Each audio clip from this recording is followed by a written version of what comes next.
ለምን ወጣ? አንድ አምላክ ማመን ፈልጌ። አይ ኢንሲደንቷ ምንድነች ያስወጣች ነገር? አንደኛ ነገር በክርስትና ሃይማኖት ባልሰራችሁ ስራ ትጠየቃላችሁ ወይ ደግሞ ትረገማላችሁ። በየትኛው? ለምሳሌ አዳምና ሔዋን በሰሩት ኃጢአት እናንተን እግዚአብሔር ይረግማችኋል፣ እግዚአብሔር እናንተን ይጠይቃችኋል። የእነሱን ኃጢአት ለማጥፋት አይደል እንዴ ተወልዶ የሞተው የተሰቀለው?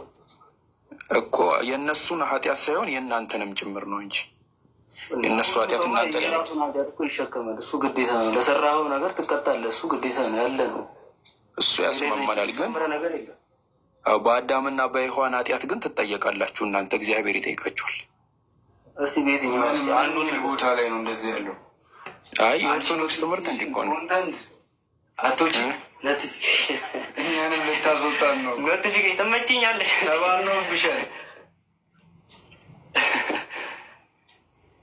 ከቲ አባ ኢየሱስ ክርስቶስ የተሰቀለው በአዳምና በሔዋን ምክንያት ለደረሰባችሁ እርግማንና ኃጢአት አይደለም? እሺ። ስለዚህ እናንተ ባልነበራችሁበት ጊዜ፣ ባልተሳተፋችሁበት፣ ሀሳብ ባላዋጣችሁበት ዘመን ላይ አዳምና ሔዋን ባደረጉት ኃጢአት ምክንያት እግዚአብሔር እናንተን ይረግማችኋል። ይህ አንዱ ከክርስትና እንደወጣ ያደረገኝ ነገር ነው። ምን ላይ ነው እሱን ያነበብኩ? ያወቀው ምኑ ጋር ነው እኮ? እንደዚህ በማስረጃ ብታሳይኝ አይሻል? አይ እናንተ እንደዚህ የለም ካላችሁኝማ ከእናንተ ጋር ነው የምስማማው። በአዳምና በሔዋን ምክንያት አልተረገምንም ካላችሁማ ከእናንተ ጋር ነው የምስማማው። ግን መረጃ ፈለጋችሁ። ግን ስለኛ ስለ ሰው ልጆች ኃጢአት ብሎ ወርዶ ተሰቅሎ አድኖናል አይደለ? ለሰራችሁት ብቻ ኃጢአት አይደለማ፣ ከአዳምም ለወረሳችሁት ነው። እሺ ይሁን፣ በውርስ ያገኘነውን ማጸድ ቢሆን ሰርዞልናል። አልተሰረዘም፣ በፍጹም አልተሰረዘም። ምን ነው እስኪ ሪኮርደር ልስጣችሁ መረጃ። እሺ አለመሰረዙን ነው። አዎ ለምሳሌ አዳም መጽሐፍ ቅዱስ ልክፈት፣ እየከፈትን እናውራ። ወደዛ ባንዲ ነው። እኛ እንደዚህ አዋቂ አይደለንም። ይንገረን፣ እኛ አዋቂ ሆነን ሳይሆን ለእኛ ሰውን በየሚሰማ ሰው አለ አይደለ? ቦታውን ይንገር እኮ ከላይ ብናወራ ብዬ ነው ወደ መጽሐፍ ከምንገባ። ግን እናውራ ካላችሁ ጥንፍፍና ጥልል አድርገን ማውራት እንችላለን። እንደ ሙልሽ ንገሪኝ፣ ችግር የለም። ካሳሳትሽው የሚሰማ ሰው ስላለ ይቆምን ይሻል። አዎ ልክ ነህ። ምን መሰለህ፣ ከአዳማውን ለምሳሌ ባጠፋው ጥፋት እግዚአብሔር ከረገመው እርግማን ውስጥ አንዱ አፈርነና ወደ አፈር ትመለሳለህ ነው። የስጋ ሞት ነው አይደለ? እና እስቲል ነው የሰው ልጆች በክርስቶስ ከዳኑ በኋላ ወደ አፈር ይመለሳሉ። እስቲል ነው በእርግማን ውስጥ ነው ያሉት። እንደ ክርስትና ነው። አይ እርግማን ነው ብዬ አላምንም። በእኛ ሃይማኖት እርግማን አይደለም፣ ተፈጥሮ ነው። የሰው ልጅ እንደሚወለደው በተፈጥሮ እንዲሁ በተፈጥሮ ይሞታል እንጂ ሞት በእርግማን የመጣ አይደለም። አላህ ምን አለን መሰል በቁርአን ላይ የሰው ልጆችን በምድር ላይ ተተኪ እንዲሆኑ አድርጌ የፈጠርኳቸው አለ። ህይወትንም ሞትንም እኔ ነኝ የፈጠርኩት። እዚህ ምድር ላይ የመጣ ነው ለመፈተን ነው። ከዛ እንወለዳለን፣ ተፈትነን ስንጨርስ እንሞታለን። በዛ በፈተናችን ውጤት ምክንያት ደግሞ ወይ ጀነት እንወርሳለን ወይ ወደ ጀሃነም እንገባለን ማለት ነው እንጂ ሞት እርግማን ነው ብለን አናምንም በእስልምና። እርግማን ያ ያሪከው ቃል ማለት ነው። እርግማን መሆኑን የሚገልጽ ምን አለ? ኦሪት ዘፍጥረት ምዕራፍ 3 ቁጥር 18 ላይ አለ። 18 ወይ 12 ከፍቼ ላሳያችሁ ይችላሉ። ምን ይላል? አፈርንና ወደ አፈር ትመለሳለህ ይላል። ምን ይላል? እኔ ደግሞ እስቲ የሆነ ነገር ልንገርህ። እሺ ወይ ባይብል ልክፈትላችሁ ጥቅስ በጥቅስ እያነበብን ነገርን። እሺ ምን ይላል? አይ ይንገርን። ቆይ አፈርንና ወደ አፈር ትመለሳለህ። እርግማን መሆኑን እሱ ቃል እርግማን መሆኑን የሚገልጽ ምን አለ ነው የምልህ እኮ። እግዚአብሔር ማለት ነው አይደል? አዎ እኮ እግዚአብሔርም መጀመሪያ እባብን ረገመው። አንተ አፈር ለሰ ዘላለም እንትን ጌም እንጮት አይደለ? ጌም እንጮት እናወራ። ምን ይመስላችኋል? አስፈላጊ ነው። ከፈለጋችሁ ኖርምዬ ነው። ላኪ ኮይን እየሰበሰብን አይሻል በደረቁ? እሺ እኔ ኖርማል ጌም እንዴት እንደሆነ እኔ እንጃ። እሺ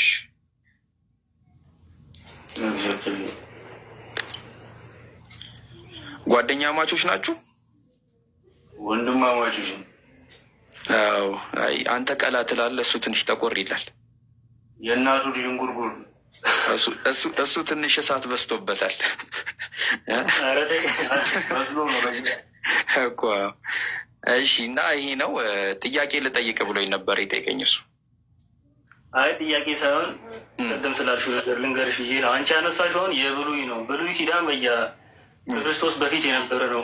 አዲስ ኪዳን የሚባል ነገር አለ ካቦሽ። አዲስ ኪዳን ላይ ደግሞ ክርስቶስ የሙታን አምላክ አይደለም ይላል። ሰው ከሞተ በኋላ ትንሣኤ አለው የምታምን ከሆነ ማለት ነው። ሰው ክርስቲያን ሞቶ አይ እርግማን አልቀረም ነው ምልክ በስጋ አዳም። አሁን ለምሳሌ ሴት ልጅ ምጥ የምታመጣው ተረግማ አይደለ? ልጅ ስትወልድ አሁን ለምሳሌ እኔ እህቴ ቅርብ ጊዜ ነው የወለደችው፣ አመጣ ነው የወለደችው። እንደ ክርስትና እይታ ተረግማ ነው። በምትወልጅ ጊዜ ምጥሽን አበዛዋለሁ ተብላ ተረግማ ነው። እስቲል ነው ሴቶች እህቶቻችን በክርስቶስ ስቅለት አምነው ድነው ምጥ ላይ ናቸው ከነ እርግማኑ ማለት ነው። ይሄ ነገር አንድ ከክርስትና እንደወጣ ያደረገኝ ላይክ በጣም ከብዙ ምክንያቶች ውስጥ አንዱ ምክንያት ነው። ልቀጥል? ምጣችሁ ማለት ነው ምጣችሁ። አይ እርግማን፣ የእርግማን ኮንሰፕት። እሺ ልቀጥል? ሌላስ? አገላለጽሽ ግን ሌላ ደግሞ በክርስትና ሃይማኖት ማለት ነው። እሺ ማንም ሊመልስልህ አልቻለም። ሜይ ቢ እኛውን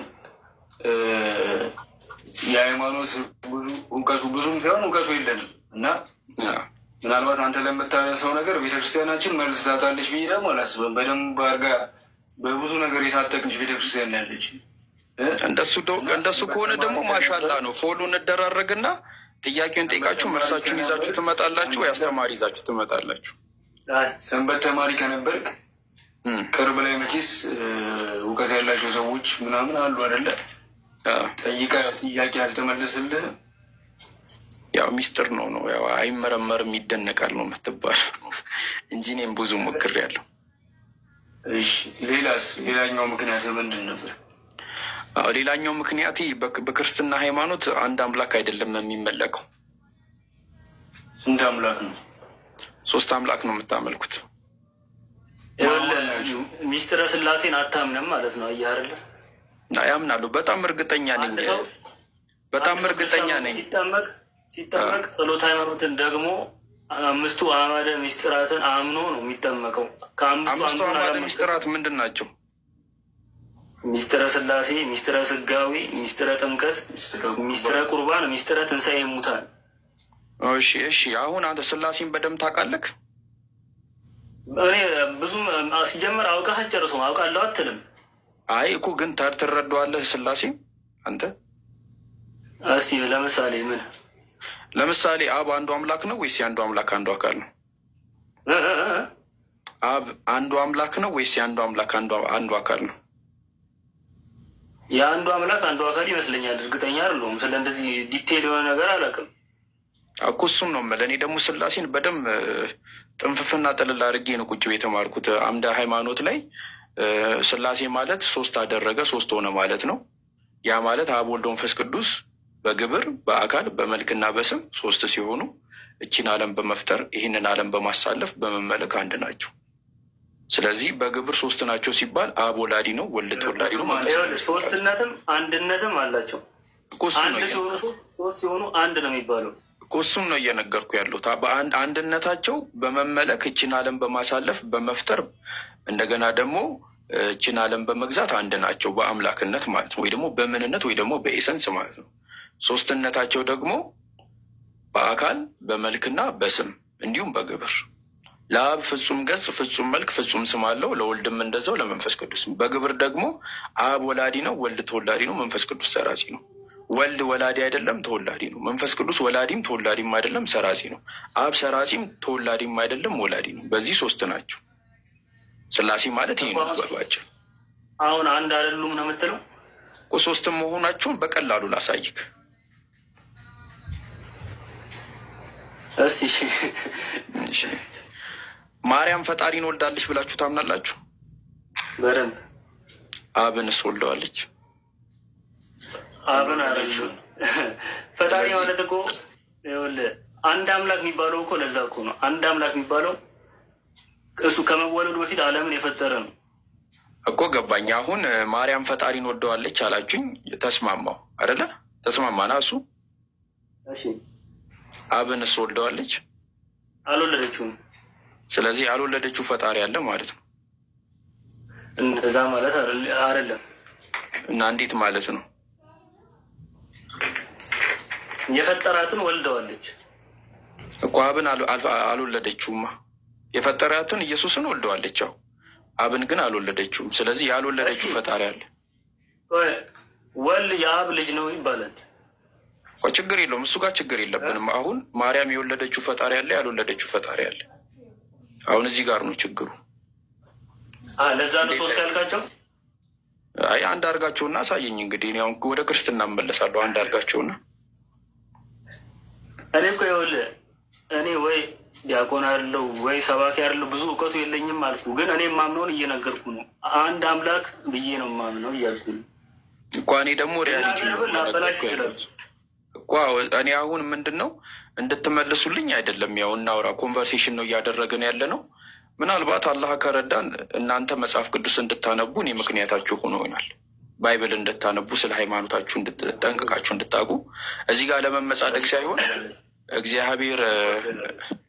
እግዚአብሔር መጽሐፈ ምሳሌ ቆይ ላንብብላችሁ የሆነ ጥቅስ።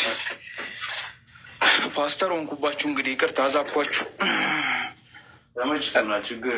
መጽሐፈ ምሳሌ ምዕራፍ 6 ቁጥር 16 ከ20 ድረስ እግዚአብሔር የሚጠላቸው 6 ነገሮች ይላል ናቸው። ሰባቱንም ነፍስ አጥብቃ ትጸየፋቸዋለች። ትዕቢተኛ ዓይን፣ ሐሰተኛ ምላስ፣ ንጹሕ ደምን የምታፈስ እጅ፣ ክፉ ሀሳብን የሚያበቅል ልብ፣ ወደ ክፉ የምትሮጥ እግር፣ በሐሰት የሚናገር ሐሰተኛ ምስክር፣ በወንድማማቾች መካከል ጠብን የሚዘራ እነዚህ ነገሮች እግዚአብሔር እቃወማለሁ ይላል ማለት ነው። እና እንደ ወጣት እኔ አይ ቲንክ እናንተን የሆነ ተመጻድቄ እንትን ለማለት ምናምን ሳይሆን የሰው ልጅ በምድር ላይ ሲኖር አብሶ በፈጣሪ የሚያምን ከሆነ ግብረ ገብ ያስፈልጓል። ገባችሁ አይደለ? ስለዚህ ምንም አይነት ሁኔታ ሲፈጠር ከስድብ ይልቅ ሰውን ለመመረቅ፣ ከመርገም ይልቅ ሰውን ለመመረቅ የፈጠነ ልብ ይኑረን ሁላችንም እንደ ሀሳብ ማለት ነው። እኔም እንደ እናንተ ነኝ፣ ራስታ ነኝ፣ ፍንዳታ ነበርኩኝ እኔም ማለት ነው። እና ወጣትነት ላይ ትንሽ እንትን ማለት ምናምን ነገር ስላለ ሞር ወደ ሃይማኖታችሁ ወደ ኦርቶዶክስ ሃይማኖት ቀርባችሁ መጽሐፍ ቅዱስን ብታነቡ የማምነው ነገር ምንድን ነው የሚለውን ነገር እንድታነቡ እኔ ጥሬን አቀርብላችኋለሁ። ወደ ራሳችሁ ሃይማኖት ማለት ነው እንድትረዱት። አመሰግናለሁ። ሌላ የምትጠይቁኝ ጥያቄ አለ የምትፈልጉት? አይ ግን ጠይቂ፣ አባቶችን ጠይቂ። ለምንድን ነው ብለሽ ጠይቂ። በዛ ሁለተኛው ምክንያትን ግን አልነገርክንም። እኛ እንዳንናገር 3 አምላክ አልኳቸው አይደለ? 3 አምላክ ክርስትና ላይ 3 አምላክ ነው የሚመለከው። ስለዚህ 3 አምላክ መመለኩና የሴት ልጅ ምጥ ነው ምናምን ያልከው ነገር እርግማን እሱን ያስወጣ ማለት ነው። አይ በጣም ብዙ ነው። በጣም ሺ ነው ያለው። ግን እንዴት ነው የገባኸው? ወዴት? ወደ ኦርቶዶክስ። አይ ከልጅነቴም ኦርቶዶክስ ነበርኩኝ እኔ። ቤተሰቦች ኦርቶዶክስ ናቸው? አሁንስ? አሁን እኔ ሙስሊም ነኝ፣ እነሱ ኦርቶዶክስ ናቸው። እስቲ አሁን ሙስሊሞች ጋር የለም እንዴ ምጥ? ምንድን ነው የሚባለው ምጥ እነሱ ጋር? እኛ ምጥ ሴት ልጅ ምጥ እርግማን አይደለም፣ ተፈጥሮ ነው። ተፈጥሮ ነው። ለምን ፈጠሩ ማለት ለምን ያስጨንቃታል ፈጣሪ? ያው አንተም አታውቀውን እሱ ያውቃል። አይመረመርም አይደለ?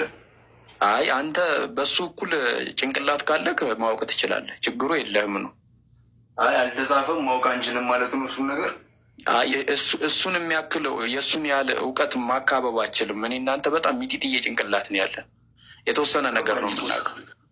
ለምሳሌ እኔን ራሱ ዛሬ ነው ያወቀኝ። ስለ እኔ እውቀት የለህም ነበር፣ ዛሬ ነው የኖረህ። ከእኔም ስለ አንተ እውቀት ዛሬ ነው የኖረኝ።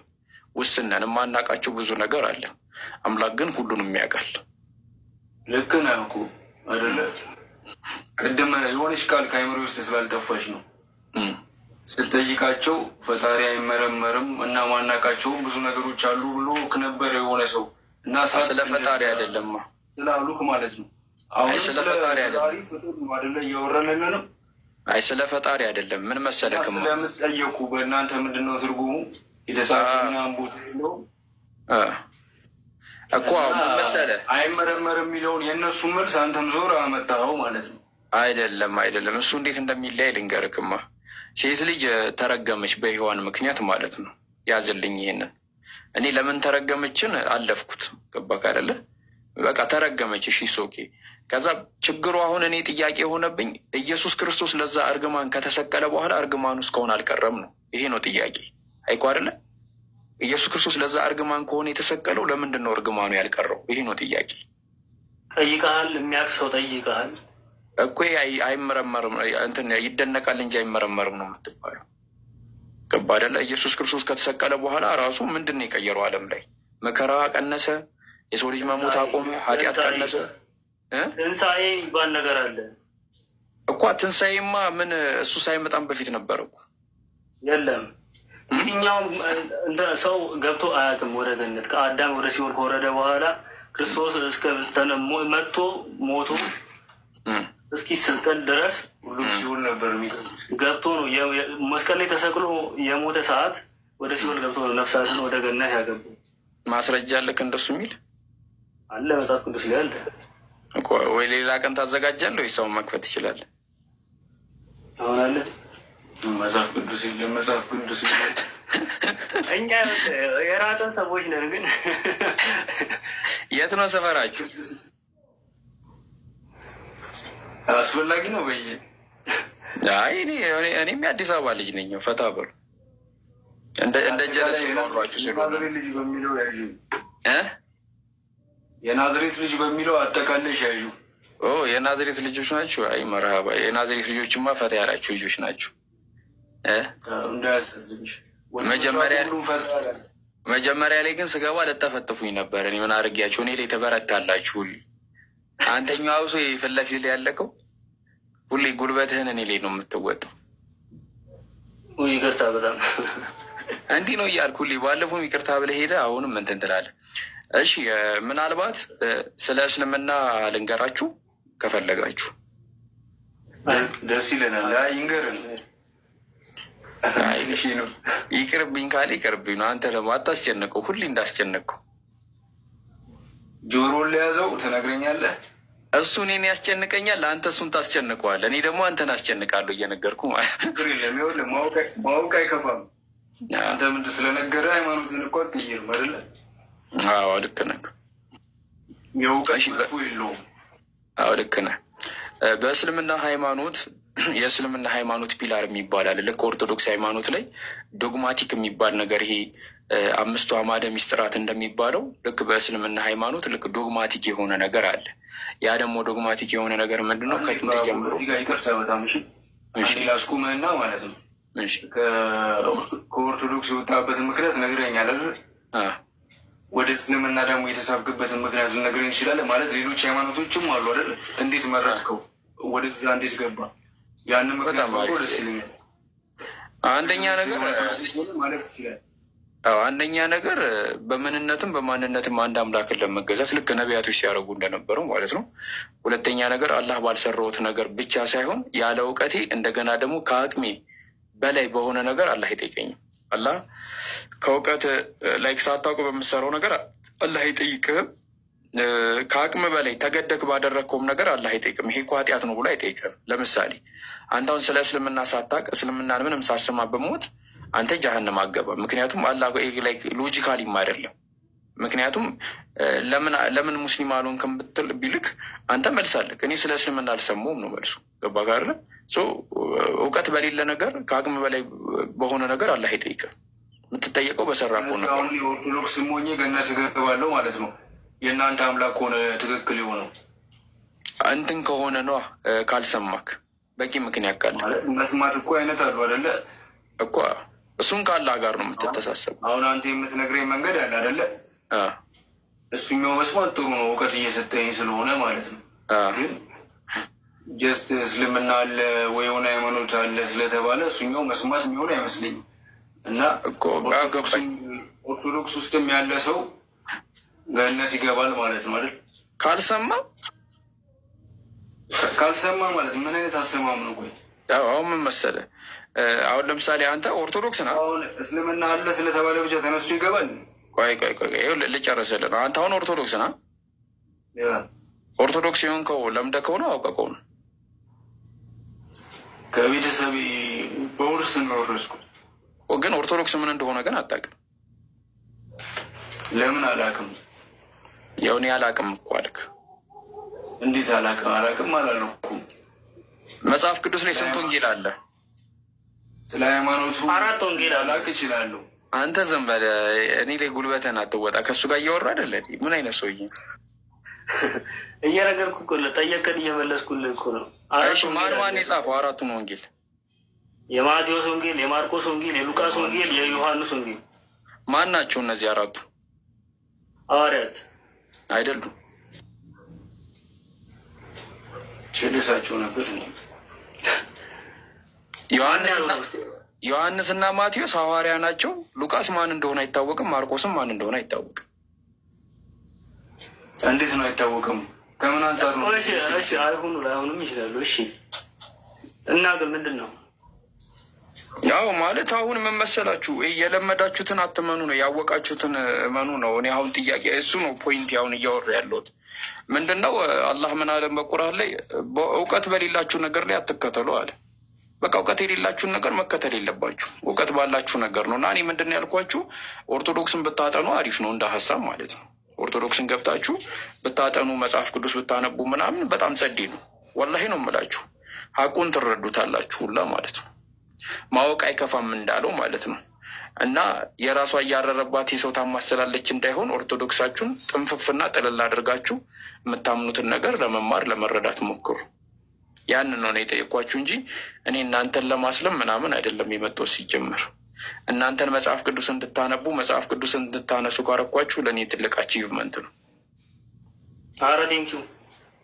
ያ ነው ምክንያቱም ዘመኑ ከፍቷል። ሴጣን በምን አይነት ሁኔታ እንደሚሰራ አታውቁትም። እና መጽሐፍ ቅዱስን ስታነሱት እኔ ያልኳችሁ ነገር ሁላ ትዝ ይላችኋል፣ ታስታውሱታላችሁ፣ ወደ እውነት መንገድ ትመራላችሁ ብዬ አምናለሁ። እንዳላ ፍቃድ ቁርአኑን በደንብ አንብቢው፣ በተለይ ውስጡን በደንብ አንብቢውና ተረጁ። የለም መገዳደል ምናምን የሚል ነገር የለም። እናንተ እንዳሏችሁ ከፈለጋችሁ ጥያቄያችሁን ሰብስባችሁ መታችሁ መጠየቅ ትችላላችሁ። ጅሃድ ማለት ለነፍስ መኖር ማለት ነው። ለነፍስን መኖር ማለት የስጋዊ ፍላጎትን ትቶ ቆራጥነትን አሳይቶ ለነፍስ መኖር ማለት ነው። ጅሃድ ማለት ይሄ ነው። አላህ በቁርአን ላይ ምን አለ?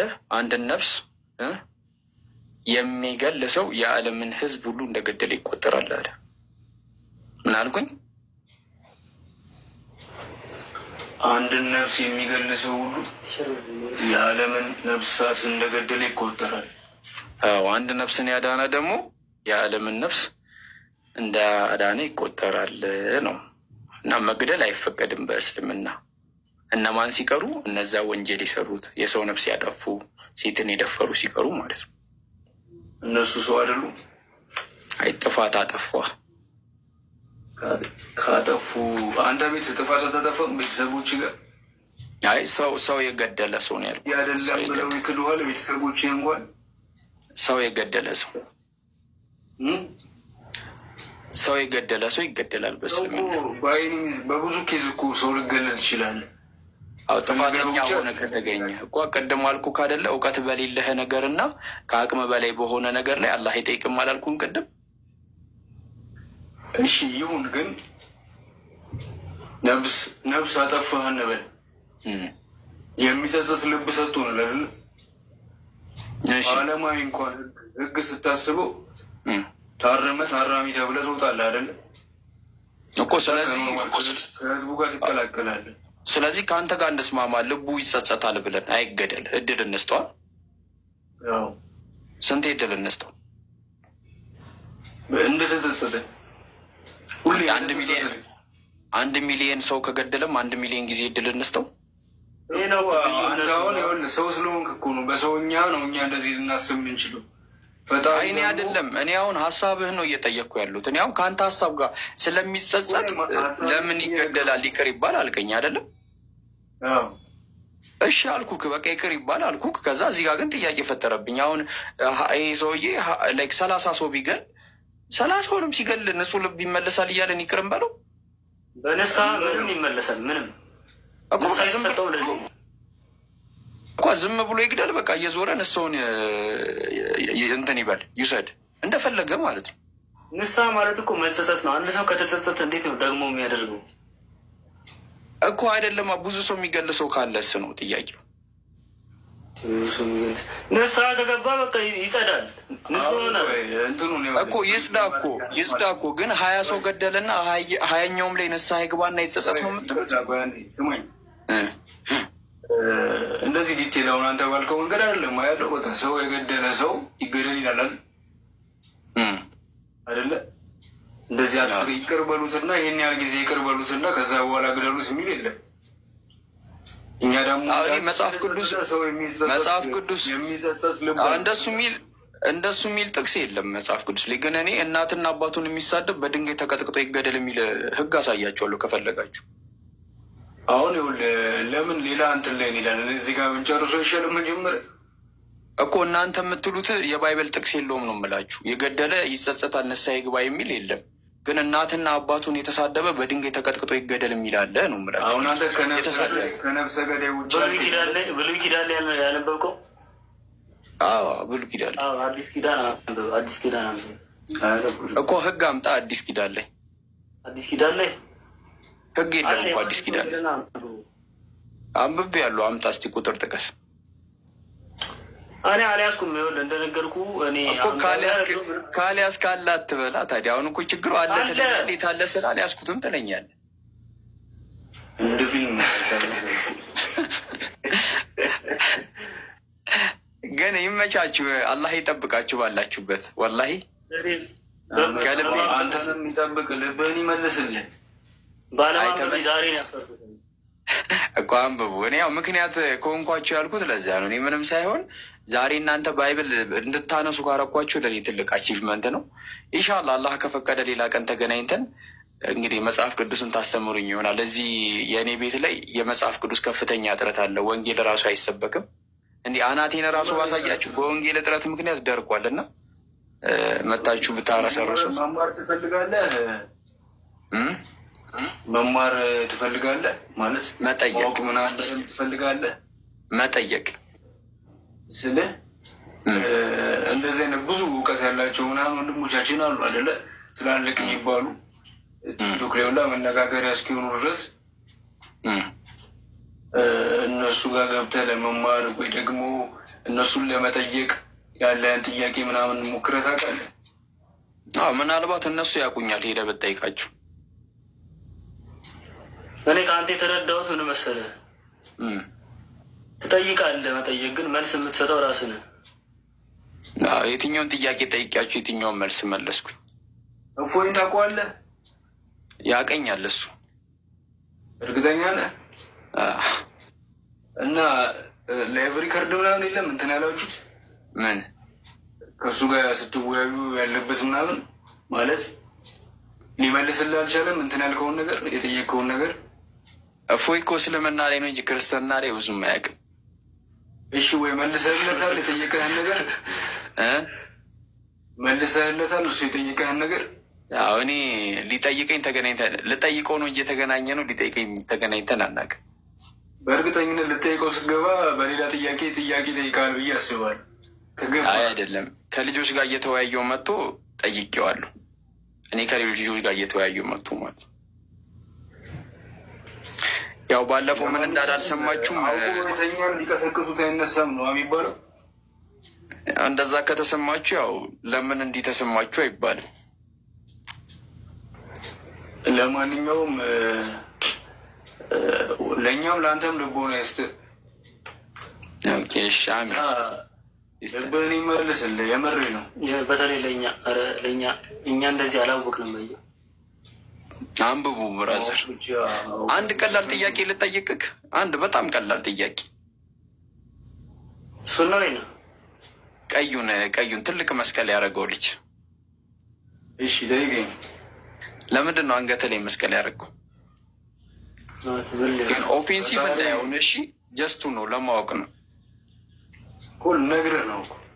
እሺ አንደኛ ፈጣሪ አምላኬ ሞቶ መጀመሪያ የወንበዴዎች መሰቀያ ነበረ መስቀል ማለት ነው። እሺ ወንበዴዎች ወንጀለኞች የሚሰቀሉበት ነበረ። እኛን ካለብን ኃጢአት ካለብን ነገር ለማዳን ወደ ምድር ወርዶ እዛ በኋላ የድህነታችን መገለጫ ምልክት ነው። ኦኬ እና ምልክት ስለሆነ ነው ማረገው። ምልክት ለምንድን ነው የሆነው? እንትን ላይ አላነበብኩም። ጸሎት ሃይማኖት ላይ ታውቀዋለህ? መስቀል ኃይላችን ነው፣ ኃይላችን መስቀል ነው። መስቀል የነፍሳችን መዳኛ ነው። መስቀል ቤዛችን ነው። አይሁድ ይክዱታል፣ እኛ ግን እናምነዋለን። ያመነውም እኛ በሱ እንድናለን ይላል። አሜን ይላል። ከዛ የአዲስ አበባ መላእክት ብሎ ይገባል። መላእክት ማርያምን በመንጠራት ውስጥ ያመሰግኗታል እያለ ይቀጥላል። እንትን መስቀልን አይ ቲንክ ምልክት ያረከው አንገት ላይ ያረከው ኢየሱስ ክርስቶስ እሱ ላይ ስለተሰቀለ ነው አይደለ? የኦርቶዶክስነት መለያም ነው እኮ እሱ ስለተሰቀለበት ነው አይደለ? እሱ ስለተሰቀለበት። እሱ ለምንድን ነው መስቀል ላይ የተሰቀለው? ምሕረት ላይ ከምትሰቀል ብሎ አይመስለኝም። አይሁዶች መስቀል ላይ ስለሰቀሉት ነው መስቀል ላይ የተሰቀለው እንጂ እሱ መርጦ አይደለም። ያኔ የወንበዴዎች ጥፋተኞች መቀጫ ቦታ መስቀል ነበር። አይ ነው አሁን እኔ የጠየቁት ጥያቄ ክርስቶስ መስቀል ላይ የተሰቀለው አይሁዳውያኖች መስቀል ላይ ሰቅለው ስለገደሉት ነው እንጂ እሱ መስቀልን መርጦ አይደለም አይደለ? እዛ ላይ ቀጡት። እሺ ትንቢትም እኮ አለ። አይ ትንቢት የለም በሰዓቱ ይኸውልህ አሁን ላይ አለ። አምጣ ስልክ የለም ትለኛለህ፣ አለ ትለኛለህ። አምጣ ስልክ የለም ትለኛለህ። ጠቅሶን ይዘህ ስትመጣ ትነግረኛለህ። ባነበው ራሱ ቁጥሩን ምናምን ይዤ አልቀመጥም። ግን አለ እንደተማርኩኝ አውቃለሁ።